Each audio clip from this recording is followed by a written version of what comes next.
जय हिंद दोस्तों, Nikhil stock academy में एक बार फिर से आपका स्वागत है। दोस्तों हम आज ऐसे एक बिजनेस मॉडल के बारे में डिस्कस करेंगे जो 75 ईयर पुराना है। 75 ईयर बिजनेस मॉडल पुराना है। जो एफएमईजी सेक्टर आता है, इलेक्ट्रिकल जो फैन आते हैं आदि सेक्टर से रिलेटेड, मतलब इलेक्ट्रिकल के आप लाइटिंग देख सकते हो, फैन देख सकते हो, इस तरह का मैन्युफैक्चरिंग करते हैं जो एफएमईजी सेक्टर से रिलेटेड आते हैं। कंज्यूमर ड्यूरेबल बिजनेस सेक्टर से रिलेटेड आते हैं। 75 साल पुराना है। क्रम्पटन जो कंज्यूमर ड्यूरेबल है बिजनेस मॉडल का नाम, तो उसके बिजनेस मॉडल फंडामेंटल और टेक्निकल चार्ट के थ्रू समझने की कोशिश करते हैं कि किन लेवल पर अपने को बाइंग करने चाहिए और कितनी गिरावट आ सकती है। गिरावट की बात करें तो 41% डाउन है और इसमें गिरावट आने की पॉसिबिलिटी बन सकती है। तो किन लेवल पर आता है तो वहाँ पर बाइंग करनी चाहिए।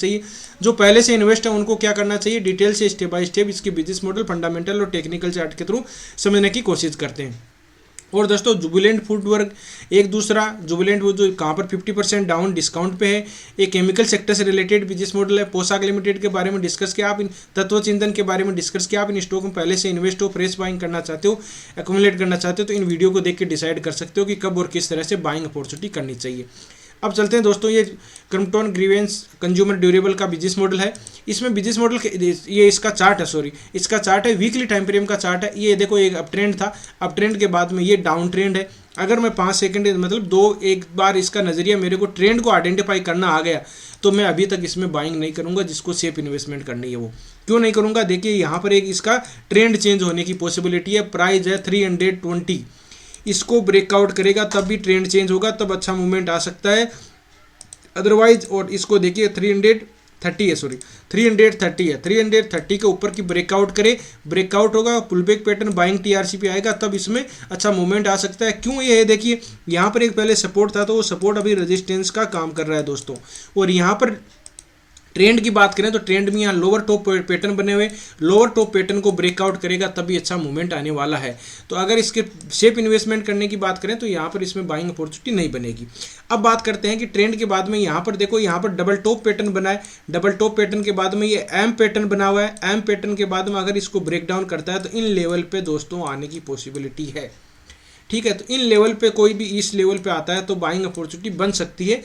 अगर मेरे हिसाब से देखें तो अभी इससे अवॉइड करना चाहिए। ठीक है, जब हम ट्रेड लाइन भी ड्रॉ करेंगे उस ट्रेड लाइन का बार बार रिस्पेक्ट कर रहा है तो वहाँ पर एक कोई स्विंग ट्रेडिंग के, अगर यहाँ इस लेवल पर कोई वीकली टाइम फ्रेम में बाइंग अपॉर्चुनिटी, कोई बाइंग टीआरसी भी बनता है तो अपन बाइंग कर सकते हैं केवल स्विंग ट्रेडिंग के हिसाब से।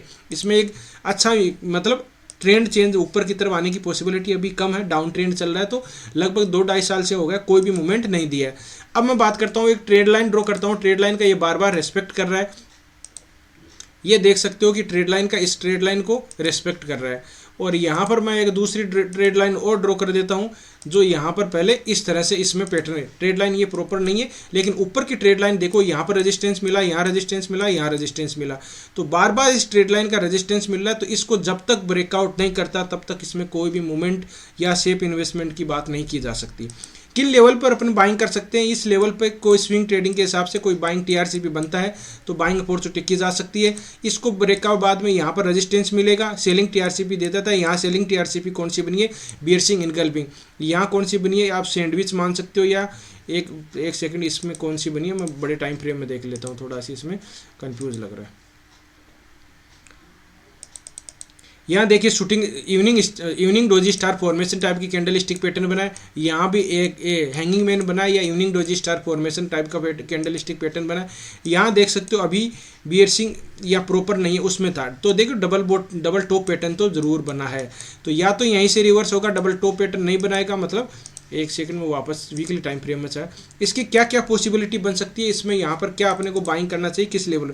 देखिए डबल टॉप पैटर्न बनाया तो यहाँ इस लेवल पे एक बार पहले रिस्पेक्ट किया तो कर सकता है, लेकिन अच्छा मूवमेंट नहीं है, कभी भी बीच में धोखा दे सकता है। तो इस लेवल पे आके कोई बाइंग टीआरसी पे दे तो केवल स्विंग ट्रेडिंग के हिसाब से कर सकते हैं। या जो रेजिस्टेंस है यहाँ पर, जो रेजिस्टेंस को ब्रेकआउट करेगा, पुलबैक पैटर्न रेजिस्टेंस आएगा तो वो जो रेजिस्टेंस था वो सपोर्ट का काम करेगा। जिस तरह से ये सपोर्ट था ना, ये यहाँ पर रेजिस्टेंस का काम कर रहा है। देखिए ये रेजिस्टेंस सपोर्ट था तो ये रेजिस्टेंस का काम कर रहा है ना, इसी तरह से ट्रेड लाइन का जो रेजिस्टेंस रहेगा वो सपोर्ट का काम करेगा और ब्रेकआउट पुलबैक पैटर्न आएगा और यहाँ पर कोई बाइंग टीआरसी पे देगा तो इसमें एक अच्छा मूवमेंट आने की पॉसिबिलिटी है, तब तक नहीं है दोस्तों। अब बात करते हैं थोड़ा इसका बिजनेस मॉडल देख लेते हैं किस तरह से ये क्रम्पटन जो अपने किस तरह के प्रोडक्ट कंज्यूमर प्रोडक्ट है। देखो फैन है, लाइटिंग है, होम अप्लायंस है, वाटर पंप है, किचन के पार्ट्स भी बनाते हैं ये किचन में। तो इस तरह से ये अब इसमें फैन में अलग अलग है, सीलिंग फैन है, एलईडी लाइट सीलिंग फैन है, इलेक्ट्रो सारे में आप डिज़ाइन में पूरी एयर 36 फैन है, BLDC फैन है, बेसिक फैन है, सारे में एंटी डस्ट फैन है। इसमें बाद में लाइटिंग की बात करें तो स्मार्ट LED बल्ब है, नाइट बल्ब रेंज है, कलर लंप सारे मतलब 5 स्टार 4 स्टार रेंज में इसमें देख सकते हो। होम में देखोगे तो होम अप्लायंस में किस तरह से होम स्मार्ट एयर कूलर है, बाद में स्मार्ट प्लग है, स्मार्ट हीटर, ये गियर फूड प्रिपरेशन वाले, मिक्सर ग्राइंडर है, मिक्सर जूसर है, वीट ग्राइंडर है, हेड ब्लेंडर, मतलब सारे प्रोडक्ट ही जो घर में यूज में किए जाते हैं इलेक्ट्रिक वाले सब चीज़ों से यूज में। अब किचन के लिए बांधोगे तो टेबल हो गई है, सारे मतलब बॉक्स वाले किचन है, ओवन भी बनाता है ये, बिल्ड ऑन ओवन है इस, ठीक है। तो ये सर डैशबोर्ड डिशवाशर वाला भी है, इसमें सारी फ्री स्टैंडिंग डिशवाशर है। आप इसमें देखो, एक बार मैं आपको इस पर क्लिक करके बताऊं तो ये, लेकिन ज़्यादा इसमें अपन बिजनेस मॉडल प्रोडक्ट के बारे में हमने ये इसमें देख लिया। आपको अगर अच्छी तरह से हो तो इस पर साइट पर जाके और विजिट कर सकते हो। इस तरह का देखो प्रोडक्ट है, इसमें से फ्री स्टैंड डिश वाशर हो जो जिसमें कपड़े ये बर्तन धोते हैं तो वहाँ पर इसको धो सकते हैं डाल के, ठीक है। इस तरह से इसका सिस्टम है। अब इसका देखो थोड़ा बिजनेस मॉडल फंडामेंटल भी देख लेते हैं। मार्केट कैप की बात की जाए तो 18,242 करोड़ का है। करंट प्राइस की बात करें 285 है। हाई गया इसका 328 है, लो गया 251 है। स्टॉक पी की बात करें 42 है। ROC इसका 18% है। फेस वैल्यू इसकी 2 है। और ये 75 ईयर की बात करें तो 75 ईयर पुराना बिजनेस मॉडल दोस्तों, मतलब कि जिस आज़ादी के पहले का ये बिजनेस मॉडल मान सकते हो आप। आज़ादी को 75 साल और ये भी इस बिजनेस मॉडल को 75 साल कंप्लीट हो गए हैं दोस्तों, ठीक है। और इसमें देखो 2 बिजनेस है, 2 बिजनेस सेगमेंट, लाइटिंग और इलेक्ट्रिक कंज्यूमर ड्यूरेबल। एक तो लाइटिंग वाले आते हैं और इलेक्ट्रिकल कंज्यूमर ड्यूरेबल जो अपने इसमें ओवन वाला देखा, डिश वॉश वाला देखा, ग्राइंडर देखे, ये सारे इस तरह के इसमें ड्यूरेबल में आ जाते हैं। तो सारों प्रोडक्ट का ये मैन्युफैक्चरिंग करती है। अब इसके क्वार्टरली रिजल्ट की बात करें तो क्वार्टरली रिजल्ट देखो डाउन आए, उसमें देखते हैं सेल, देखते हैं एक्सपेंडिचर और नेट प्रॉफिट। मार्च, जून, दिसंबर का, अभी दिसंबर का आया नहीं है। इसमें देखिए कितना इसका है।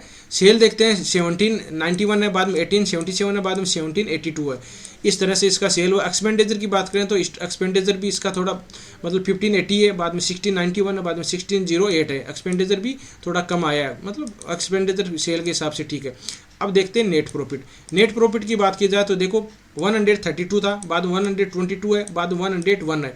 तो मतलब आप देख सकते हो कि डिक्लाइन हो रहा है, मेन चीज़ है डिक्लाइन हो रहा है इसके क्वार्टरली रिजल्ट में। तो अब की बार जो रिजल्ट आता है वो डाउन आ जाता है, तो अपना डबल टॉप पैटर्न बन के और पहले से ही तैयार हो जाएगा। इस तरह से आप देख, हो सकता है कि इसमें क्वार्टरली रिजल्ट डाउन आता है तो डबल टॉप पैटर्न हमने देखा था ना, ये बाद में सक्सेसफुली हो जाएगा। वो देखेंगे। बैलेंस शीट की बात करें तो बैलेंस शीट देख सकते हो, इसमें इक्विटी कैपिटल की तरह 128 है। फिर बाद में रिजर्व की बात करें 2602 है। और फिर अपन देखते हैं इसके शेयर होल्डिंग, इसमें शेयर होल्डिंग पैटर्न की बात करें। प्रमोटर के पास में होल्डिंग देखो, प्रमोटर के पास में इसमें होल्डिंग अभी ये देखो, प्रमोटर की होल्डिंग तो है ही नहीं, इसमें 0% प्रमोटर की होल्डिंग है, ठीक है। और एफआईज की होल्डिंग कितना है 35% है। डीआईज की होल्डिंग 47% है और पब्लिक की इसमें 16% के लगभग होल्डिंग है। अब इसका एक नेगेटिव पॉइंट मानो कि इस तरह से मानो, लेकिन एफआईज की होल्डिंग, इसमें प्रमोटर की होल्डिंग नहीं है दोस्तों। तो इस तरह से आप इसका नेगेटिव पॉइंट और पॉजिटिव पॉइंट अपन सारी चीज़ें देखनी चाहिए जब भी आपको पता होना है। अब इसका दिसंबर का क्वार्टरली रिजल्ट शो नहीं कर रहा है इसमें, उसके बीएससी की साइट पे जाके देखना पड़ेगा वो तो वो इसकी बीएससी की साइट पे जाके आप विजिट कर सकते हो, देख सकते हो। अब देखो इसमें चार्ट को और समझने की कोशिश करते हैं कि देखिए एक फिबोनाची रिट्रेसमेंट होता है जो सबसे अच्छा टूल है। ट्रेंगल पैटर्न बन रहा है, नीचे की तरफ ब्रेक डाउन। अगर एक चीज़ और ध्यान रखना, मान लीजिए ट्रेंगल पैटर्न बन रहा है, इसको नीचे की तरफ ब्रेक डाउन कर दे और फिर यहाँ ब्रेक डाउन कर दे तो कुछ नहीं करना है, ब्रेक डाउन कर दे और फिर यहाँ पर ये जो सपोर्ट था ना वो रेजिस्टेंस का काम करके नीचे भी जा सकता है। क्वार्टरली रिजल्ट के हिसाब से देखें तो इसमें और गिरावट हो सकती है, 40% वन डाउन है, लेकिन और गिरावट आने की पॉसिबिलिटी क्वार्टरली रिजल्ट के हिसाब से तो कुछ ऐसा ही दिख रहा है। बिजनेस मॉडल ठीक है लेकिन रिजल्ट ही नहीं आ रहा, तो फिर बाद में क्या कर सकते हैं। अब इसका दोस्तों आपको वीडियो अच्छा लगो, कंटेंट अच्छा लगो तो वीडियो को लाइक कर सकते हो, दोस्तों के साथ शेयर कर सकते हो। जिन मेहमानों ने अभी चैनल को सब्सक्राइब नहीं किया वो चैनल को सब्सक्राइब कर सकते हैं। और दोस्तों फ्राइडे सैटरडे संडे को मैं लाइव आता हूँ 8 से 10 बजे के बीच में, जब फ्राइडे सैटरडे के बारे में हम डिस्कस करते हैं, स्टॉक के बारे में, सेक्टर के बारे में, उसको समझने की कोशिश करते हैं। और संडे को 8 से 10 बजे के लगभग क्लास होती है, उसमें हम केवल बेसिक से जो जिनको शेयर मार्केट के बारे में बिल्कुल नहीं पता है उनके बारे में, जो कैंडलस्टिक प्राइस एक्शन क्या होती है, फिबोनाची रिट्रेसमेंट, सारी डिटेल जिसमें कि 8-10 क्लास होगी वो हम कंप्लीट करने के बाद में आपको जो हम डिस्कस करते हैं वो चीज़ें समझ में आ जाएगी। जैसे कई दोस्तों का कमेंट आता है कि ये फिबोनाची रिट्रेसमेंट किस तरह से लगाए, बाइंग टीआरसीपी क्या होता है, सेलिंग टीआरसीपी, तो उनका मैं एक बार सोच रहा हूँ कि ये पूरी कंप्लीट करके फिर बाद में इसमें देखेंगे। अब देखिए यहाँ पर रुका है तो देखो फिबोनाची रिट्रेसमेंट क्या है उसको समझने से। फिबोनाची रिट्रेसमेंट में एक बॉटम लगाओ, एक टॉप लगा दो, और ये देखो एग्जैक्ट ही बात करें तो 78% की रिट्रेसमेंट के लगभग यहाँ पर इसने कर रखा है। पहले कहाँ 50%। ये फिबोनाची रिट्रेसमेंट एक सपोर्ट और रेजिस्टेंस का काम करता है। अभी 61% की रिट्रेसमेंट पर रेजिस्टेंस ले रहा है, तो ये 78% पे आएगा तो इसका डबल टॉप पैटर्न हमने डिस्कस करें वो कंप्लीट होने की पॉसिबिलिटी बन सकती है। तो बाइंग की बात करें तो बाइंग अभी कुछ भी नहीं है, जो प्रेस पहले से इन्वेस्ट है वो बने रह सकते हैं। अब देखिए लेकिन क्या है कि अपना डिसीजन खुद ले सकते हैं, इसमें बाइंग अभी तक नहीं बनी है। इस लेवल को नीचे की तरफ ब्रेक डाउन कर देगा तो और गिरावट आ सकती है उस चीज़ का, ये लेवल तक देख सकता है इसमें 200 तक। अब कितना गया, सही जगह पर बाइंग करना चाहिए। सपोर्ट पर बाइंग करने की सोचो, रेजिस्टेंस पर कभी भी बाइंग करने की नहीं सोचनी है। तो इस तरह से स्टॉक में रणनीति बना सकते हो। बाद में ब्रेकआउट करेगा तब हम और डिस्कस कर लेंगे, लेकिन ब्रेकआउट करेगा तो ये रेजिस्टेंस रहेगा, ये रेजिस्टेंस रहेगा। 500 तक जा सकता है, लेकिन अभी जाने की पॉसिबिलिटी इसकी बहुत ही कम है दोस्तों। तो इस तरह से स्टॉक में रणनीति बना सकते हो। वीडियो देखने के लिए बहुत बहुत धन्यवाद। मिलते हैं नेक्स्ट वीडियो में, तब तक के लिए दोस्तों बाय बाय। जय हिंद, जय भारत।